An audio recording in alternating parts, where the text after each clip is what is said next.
Ladies and gentlemen, it's that time again. Time for another update to the Superhuman Era. Like and sub if you want more Superhuman Era updates. So in the last video, we found out Kirilov's attack had failed to end Ymir. And from Ymir's explanation, it seems to be just pure luck.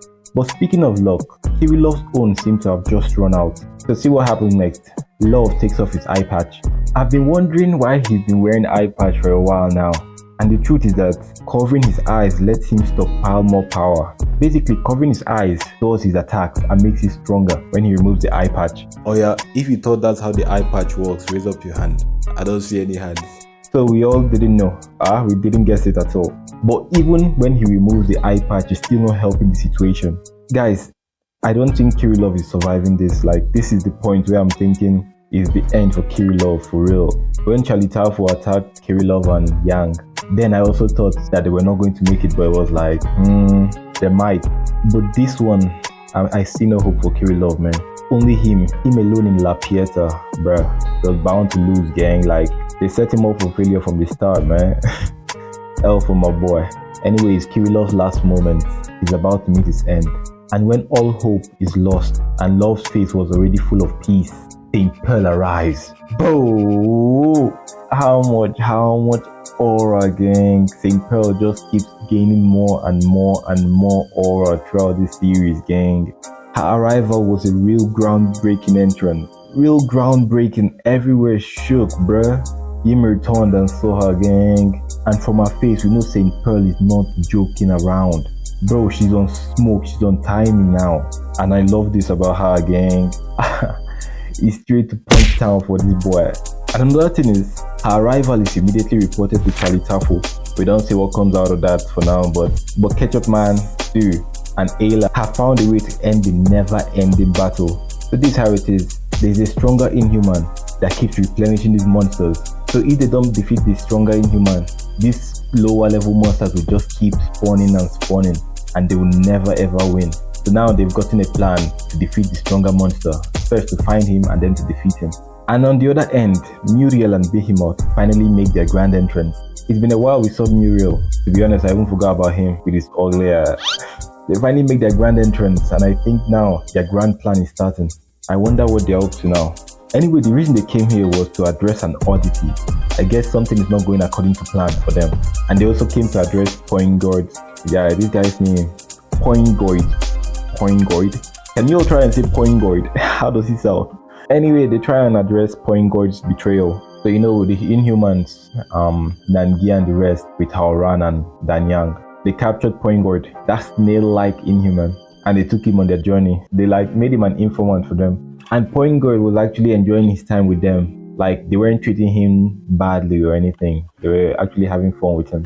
I guess it's because he didn't really hurt any human or kill any human.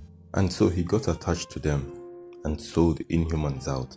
And now it's time for his punishment. His boss, Behemoth, brings him out to the sea and lets him free. Cut ties with him. From here on out, we'll be enemies. Were the last words from Behemoth to him.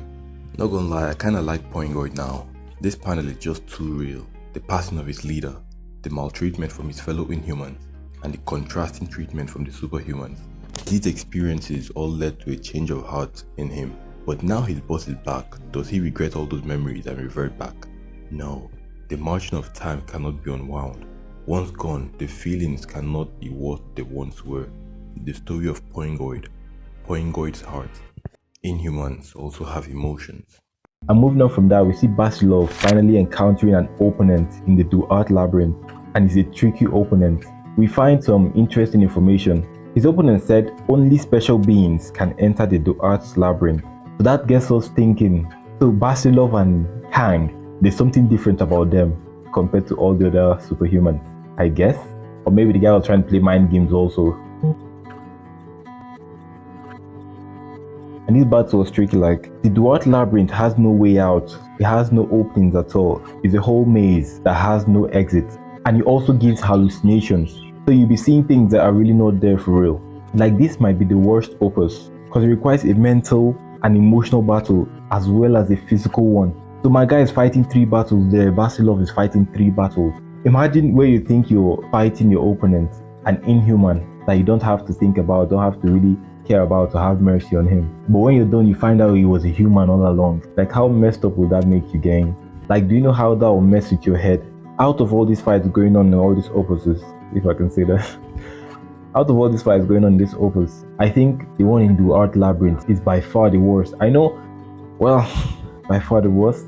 I mean, there are others there underwater, they cannot breathe, and they are still fighting with all their strength. There are some fighting a never-ending battle. There's one stuck alone. Okay, not alone anymore. St. Pearl has arrived. But being alone there, the despair, gang. But I don't still think any of them match up to this. Fighting an inhuman that you can't really see, you don't really know his position. And anytime you think you've got him, he's just a human. You're killing your own people, gang. That will break you down. For real. That will break you down. Do you think Basilov is winning? By the way, we haven't seen Kang's opponent yet. Man, this is about to go crazy, man. Like and sub for more of this is Superhuman Era. Like and sub! Bankuya! Ciao. Oh, no. I think Kang has also met an opponent, and it seems to be Yang. But it doesn't make any sense, right? I think Yang is already in another opus. They didn't show her enter the Duart Labyrinth, so I think this is just another trick. Yeah, it's part of the thing. It's part of the hallucinations, or the illusions rather. Part of the illusions. I think Kang has met an illusion of Yang that is meant to also play with his mind. But let's see his response. I'm sure Kang would fall for this. I just know there's something special about him that other superhumans don't have, and he'll find a way. Just somehow he'll be perceptive enough to know that it's not Yang. But that's just my thoughts though. Leave your own thoughts in the comments. Let me see them. I'll read them. I'll read every single one of them though. Anyway, we out of here, boy. Ban crew, we out. Ciao.